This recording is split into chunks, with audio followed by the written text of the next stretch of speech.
Aujourd'hui à Info7 en ce 8 novembre 2024. C'est l'ouverture officielle chez Maxi de Forestville. Bruno Forêt lance le livre Les Canaux Tremblés. Le premier nage au thon du service aquatique réussi.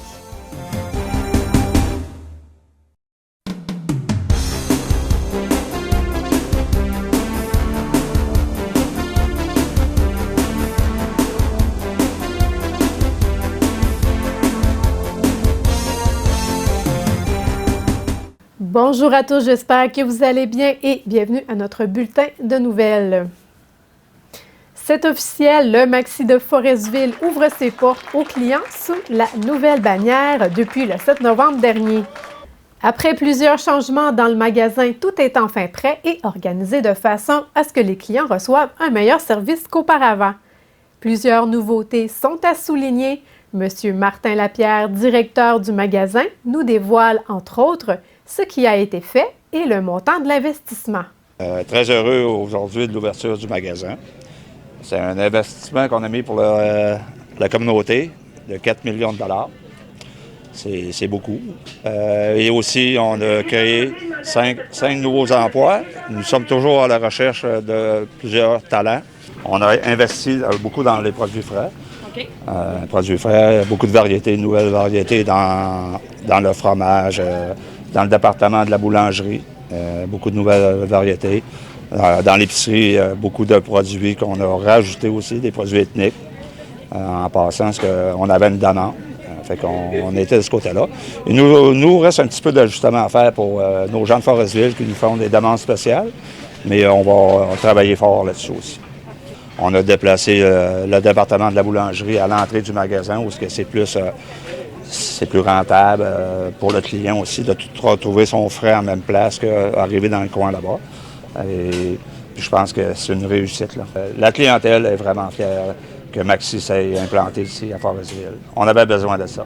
Monsieur Éric Provencher, directeur du groupe de la bannière Maxi, quant à lui, nous indique les nouveautés en détail ainsi que les produits du magasin auront de meilleurs prix et une meilleure qualité. Les nouvelles couleurs, voyez les nouvelles couleurs de Maxi. Aujourd'hui, vous pouvez retrouver chez Maxi, au point du directeur Martin, beaucoup de nouvelles variétés dans les boulangeries, beaucoup de nouvelles variétés dans les frais.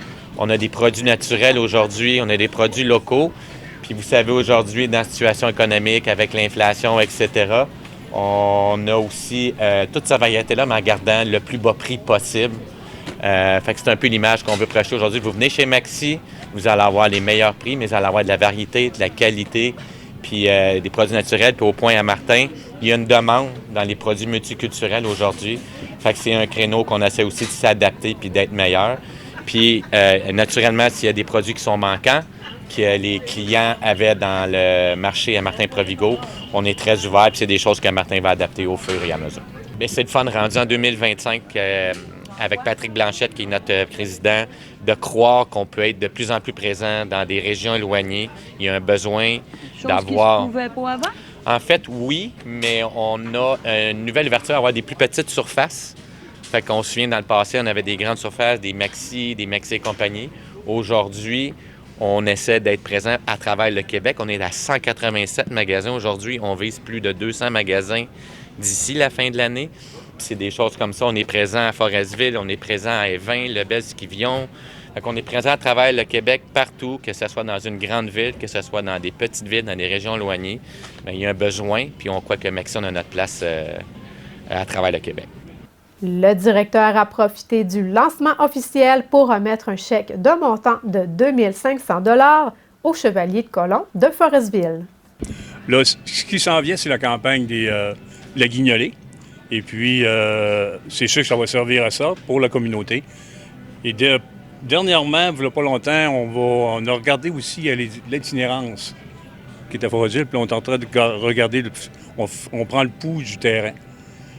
Puis c'est quelque chose qu'on regarde pour donner, ce que les sous, ça va peut-être servir pour ça aussi. On va regarder. Pour la communauté en a besoin, puis on est là pour aider. Puis je remercie beaucoup Martin pour sa complicité avec nous autres. Il donne beaucoup au Chevalier de Colomb et à la communauté. Merci encore, Martin. Mais ça veut dire que même si ce matin, vous avez reçu ce montant-là, vous continuez quand même d'avoir des besoins là, pour Forest-Ville. Oui, on a encore des besoins. Il va y avoir aussi la collecte bientôt aux 4 chemins. Il y a un barrage qui se fait et puis on fait la demande, on fait le porte-à-porte qu'on parle. Là, on va porte-à-porte recueillir des non périssables. Puis Martin, de son côté, on va faire aussi un travail avec Martin ici, avec Maxi. C'était le lancement du livre Les canaux tremblés le 25 octobre dernier au Gibard, un livre écrit par l'auteur Bruno Forêt, un résident de Tadoussac. Les canaux tremblés, une entreprise qui a marqué l'histoire de Saint-Félicien au Saguenay-Lac-Saint-Jean avec leurs canaux de toile. Bruno retrace cette histoire qui en a marqué plus d'un. Il prépare cet ouvrage depuis 2021 et n'avait pas idée à ce moment-là de la proportion qu'allait prendre sa quête des canaux tremblés. Écoutons-le nous en parler. Donc, tu es avec nous aujourd'hui pour nous parler de ton livre, Les canaux tremblés. Oui. Donc, Les canaux tremblés, oui. voilà, qui vient tout juste de sortir. Là, ben, c'est ça, c'est tout nouveau. Ouais. Là, il faut que tu me dises comment ça a commencé, cette histoire de livre-là. Pourquoi? Ça a commencé par un achat de canot à Saint-Félicien au Lac-Saint-Jean. J'ai toujours aimé le canot, j'ai été guide de kayak, de canot, okay. Puis j'avais même le rêve lointain d'en construire un canot traditionnel de cèdre entoilé pendant longtemps. Puis les gens à Tadoussac le savent, là, j'ai cherché un garage, j'ai pas trouvé la place. J'ai commencé à avoir des plans, à fabriquer un moule, puis bon, c'était toujours un peu... Puis à un moment donné, j'ai vu passer un canot sur Marketplace qui était à vendre. Fait que il était à Saint-Félicien au Lac-Saint-Jean, puis c'était un beau canot traditionnel. Fait qu'avec ma copine, on est parti, c'était au printemps 2021. On s'est rendu là pour acheter le canot, puis au moment où on s'est retrouvé avec la vendeuse du canot, là, ben, je voyais qu'elle avait comme un attachement à son canot, puis elle me retenait un peu pour m'en parler. Puis elle me disait que c'était le canot de son père, qui aujourd'hui était rendu un peu trop âgé, tu sais, il ne pouvait plus s'en servir, mais il avait tellement vécu d'aventures en forêt avec ce canot-là. Puis finalement, ça a piqué ta curiosité? Ça a piqué ma curiosité. Okay. Éventuellement, on est allé essayer le canot dans la rivière aux Chouans à Saint-Félicien. Puis il y a des passants qui se sont arrêtés un après l'autre pour venir me parler du canot. Je reconnais, c'est un tremblé, ça. Ah oui, la shop était juste sous le pont, là. Puis je me souviens, on rentrait les voir travailler quand j'étais jeune. C'était tout un métier. Puis mon père avait travaillé pour eux, mais pas longtemps. Puis tout le monde avait son histoire autour de ça. Ouais. Puis je voyais qu'il y avait quelque chose d'intéressant. Puis surtout, la dame qui me vendait le canot me dit, ben oui, l'artisan qui l'a fabriqué, mon père le connaît. Il le connaît. Aujourd'hui, il est décédé, le père de la dame, mais il est encore en vie. Là, il est dans... Puis, fait que là, j'ai retracé cet artisan-là, puis je suis allé le voir par curiosité. Je me suis dit, il va peut-être me dire des affaires intéressantes. Oui. Puis là, je suis plongé dans un monde. Dès que j'ai rencontré cet homme-là, Rodrigue Pelcha, j'ai vu qu'il y avait un univers autour qui s'ouvrait, là. Parce qu'il y avait, la construction de canot, il y avait encore les moules dans son hangar, il y avait un canot d'écorce accroché sur le mur, une coupe d'aviron en cours de travail. Là, il se met à me parler, il me raconte le temps qu'il était gars de canot pour les prospecteurs dans le Chibougamau. OK. Puis il a déjà passé 7 mois dans une tente sans sortir des savanes. Puis il avait travaillé pour Joe Chibougamau. Puis c'est un univers autour de la prospection du monde, des grandes aventures dans le Nord, des derniers territoires. Il avait vu de ses yeux des sentiers de portage encore tapés par des millénaires de passages en mocassins. Puis je me disais, OK, derrière l'univers des constructeurs de canaux se cache aussi le temps des canaux. T'sais. Fait que là, à partir de ça, j'ai retracé 4 autres anciens artisans des canaux tremblés. Ça, c'était encore en 2021. Puis, je suis allé faire des entrevues avec eux enregistrées. OK. Chacune de ces entrevues-là, c'était un pan d'histoire. Au-delà de la construction de canaux, c'était tout cet univers-là qui s'ouvrait. Fait que là, je me suis dit, mon Dieu, mais c'est fascinant, mais je ne m'attendais pas à ça, tu sais. Oui, je comprends. Fait que là, j'ai gardé ça dans mes tiroirs, puis évidemment, tu sais, la vie, là, je travaillais, j'avais des choses à faire, puis je me disais, je vais faire quelque chose avec ça à un moment donné. Oui, ça devait tout le temps te trotter en tête. Puis tu sais, c'était comme dans mes tiroirs, je me disais, tu sais, on reporte, puis tout le monde qui a un projet d'écriture, c'est ça, là, tu sais, on a tout un roman dans la tête pour un jour à la retraite, là. Mais là, j'avais l'ultimatum aussi que c'est des hommes qui sont âgés, tu sais, puis je me disais, ils m'ont confié quelque chose de précieux. J'ai comme une responsabilité qui vient avec ça, puis des fois, j'y pensais, puis ça m'affectait quasiment, tu sais. Je me disais, je peux pas, tu sais, c'est comme si je faisais rien à échéance moyenne avec ça, ça serait presque une trahison.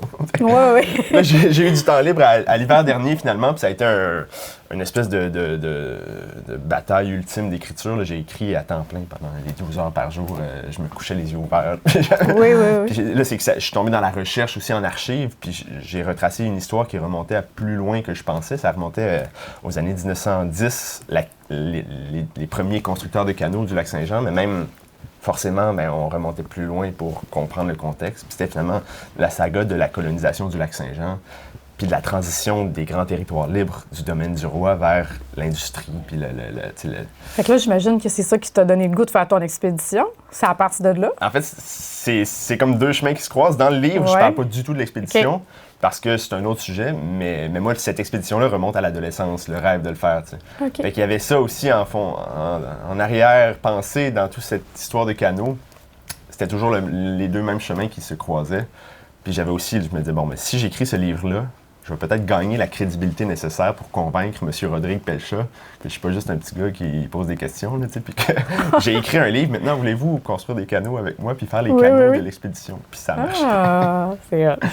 Ouais. Fait que là, tu l'as lancé à Tadoussac, ton livre, et à Saint-Félicien aussi. Ouais. C'était important que tu fasses les deux places. Le premier lancement était à Saint-Félicien, puis là, c'était le lancement, disons, officiel, formel, là, avec Monsieur le maire de Saint-Félicien était là, les représentants de différents partenaires, les artisans surtout, là, c'est ça qui était le cœur de l'affaire. 4 des 5 artisans, l'autre est à Québec, mais qui étaient présents, puis bon, c'était un moment aussi, tu sais, leur savoir-faire a été comme mis en valeur, reconnu. Là. Fait que ça, c'est le premier lancement. Puis après ça, à Tadoussac, parce que bon, c'est mon village, il fallait que ça se fasse. Puis là, je reviens de Chibougamau. Je l'ai lancé à Chibougamau aussi. Puis il y a des lancements qui s'en viennent à Montréal, Québec et Chicoutimi aussi. Hey, wow, quand même. C'est une grosse tournée. C'est super, ça. Ouais. Puis aussi, la ville de Saint-Félicien t'a offert de faire des panneaux. Oui. Tu peux-tu nous en parler un peu? Ben oui, c'est un projet depuis l'été dernier. Là, moi, j'ai passé l'été à Saint-Félicien en grande partie pour construire des canaux avec M. Rodrigue Pelcha. Puis ça avait été discuté avec la ville. Là, depuis le printemps dernier, j'avais présenté mon manuscrit au maire de Saint-Félicien, puis il connaissait l'histoire un peu des canaux Tremblay, il trouvait ça intéressant. Fait qu'avec la ville, c'est un projet qui est ressorti. Puis les panneaux, là, je les ai déjà terminés pour ce qui est de la rédaction puis l'organisation des panneaux. Okay. Fait que ça va être je sais pas exactement quand la ville prévoit les faire, là, mais... Ça rapport à l'histoire que tu as écrit, c'est ça? C'est des bouts du livre, dans le fond? Ben, c'est pas des bouts du livre, c'est la même histoire, mais en fait, il y a 3 lieux où il va y avoir des panneaux d'interprétation dans la ville de Saint-Félicien, aux endroits où la manufacture des canaux Tremblay a été. Fait que ça raconte différents moments de l'histoire de cette manufacture de canaux-là. C'est une belle idée. Avec des photos, puis tout ça. Fait que ça va immortaliser in situ là, l'histoire des canaux Tremblay. Dans la mesure où je pense que ça peut même, tu sais, pour des touristes ou pour des gens de l'extérieur, puis pour les gens de la ville aussi. C'est que c'est un sujet, puis je le perçois là, avec, tu sais, moi c'était bien naïf, là, j'écrivais ce livre-là parce que... Mais c'est une histoire qui résonne. Tu sais, les gens, c'est un livre d'histoire régionale, on pourrait dire, de Saint-Félicien, mais au-delà de ça, pour les Québécois en plus large mesure, je le vois sur les réseaux sociaux avec des gens qui m'écrivent, je le vois avec des gens que je rencontre. Il y a une espèce d'intérêt parce que c'est un symbole fort, le canot. C'est pas une shop de clous, là, tu sais, c'est quelque chose... Ça porte un univers. Oui. C'est comme On sent l'aventure, on sait qu'il y a quelque chose, il y a une histoire. J'y réfléchissais récemment, je me disais, tu sais, aujourd'hui, une épée, quand on voit une épée, on pense pas à un objet pour couper. Il y a tout un univers, c'est la chevalerie, c'est le courage, c'est les films américains avec le blabla. Ben, le canot, c'est ça aussi, c'est pas juste un objet. Ta maison d'édition, la collaboration, comment ça s'est fait? C'était très agréable. C'est les éditions GID. C'est une maison d'édition spécialisée en livres d'histoire. Fait que c'était ça que je voulais, tu sais, parce que l'éditeur est un historien, fait que ça permet d'avoir un regard sur la méthodologie, sur tout ça. Puis ça s'est fait, mon Dieu, ça a été très rapide. En fait, j'ai envoyé mon manuscrit, puis j'ai eu une réponse, tu sais, dans les 3 semaines, je pense. Ensuite, ils ont eu le temps de le lire. Puis oui. Fait qu'après ça, ça a été un travail d'édition au cours de l'été où, en dialogue avec l'éditeur, on a révisé des petites choses, tout ça. OK. Puis là, je suis bien content de voir la suite. L'éditeur distribue le livre dans toutes les librairies du Québec. Là, oui, justement. Oui, où est-ce qu'on peut se le procurer? Il est partout. Disons, pour les gens ici, il n'y a pas de librairie. Leslibraires.ca, on peut commander le livre aux libraires indépendants le plus proche. Sinon... Toi, t'en as-tu à ta portée? Moi, j'en ai. Ouais, ceux qui me connaissent, là, j'ai des caisses de livres là, que je peux vendre.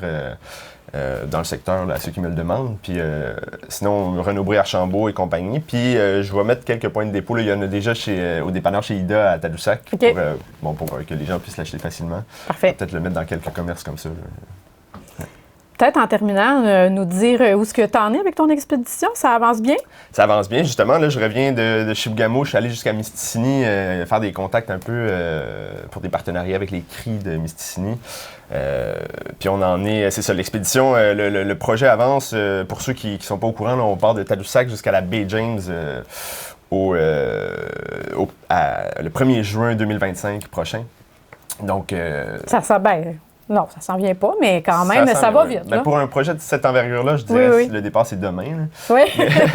On est sur le montage financier puis les partenariats en ce moment. Okay. La composition de l'équipe de pagayeurs aussi, c'est dans les urgences. Là, j'attends un peu, je décale toujours un peu parce qu'il y a une discussion avec les partenaires. On a certains partenaires qui vont placer des ambassadeurs dans l'équipe, qui vont permettre aussi de faire rayonner l'expédition dans différents milieux par le retour que les ambassadeurs du Cégep de Saint-Félicien, de Misticini. Là, on va avoir très probablement des pagayeurs CRI qui vont se joindre à nous dans l'équipe.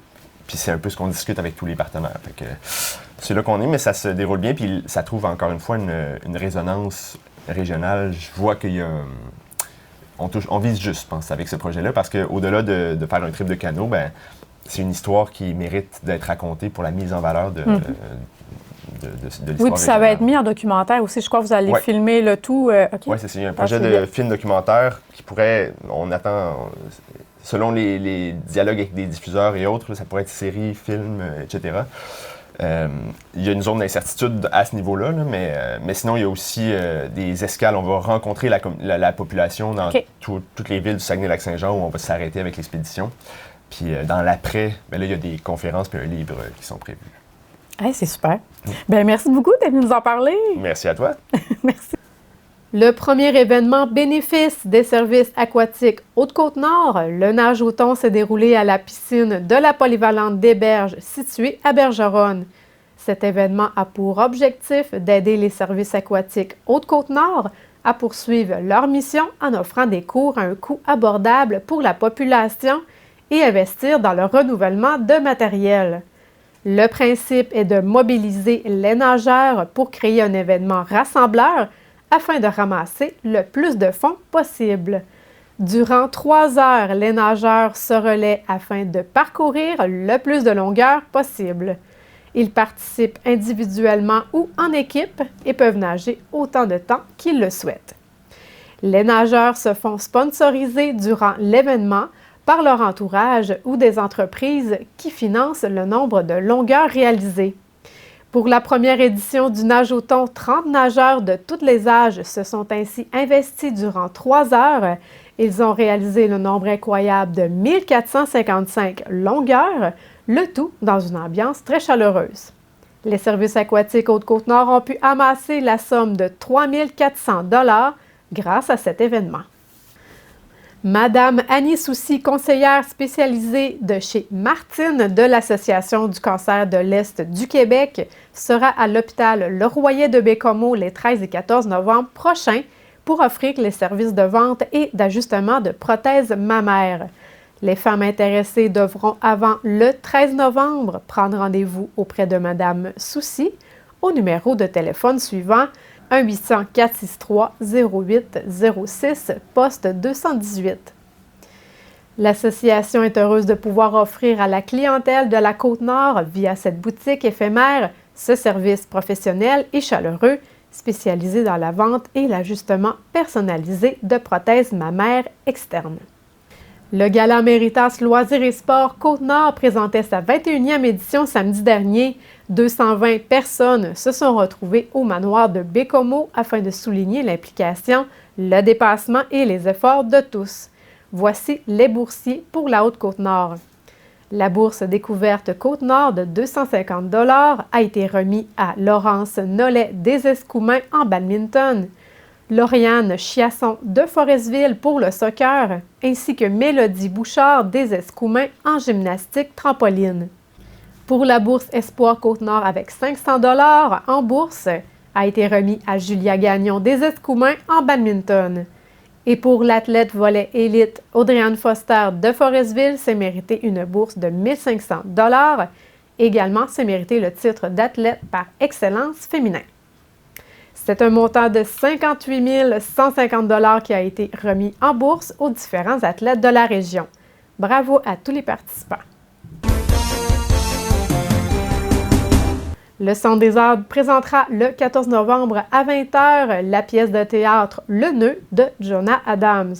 La mère d'un garçon de 11 ans et son enseignante se rencontrent, s'affrontent. Elle peine à comprendre ce qui a poussé le jeune garçon à commettre l'irréparable, se suicider. A-t-il été intimidé par des élèves ou était lui-même un bourreau? Comme son histoire est lentement dévoilée, les deux femmes essaient de reconstituer les faits malgré les sentiments de culpabilité atroces qui les tenaillent. Tout de suite après le bulletin sera en ondes le dernier épisode de la saison 1 de Sur ma liste et je termine avec la visite des attraits de Espit.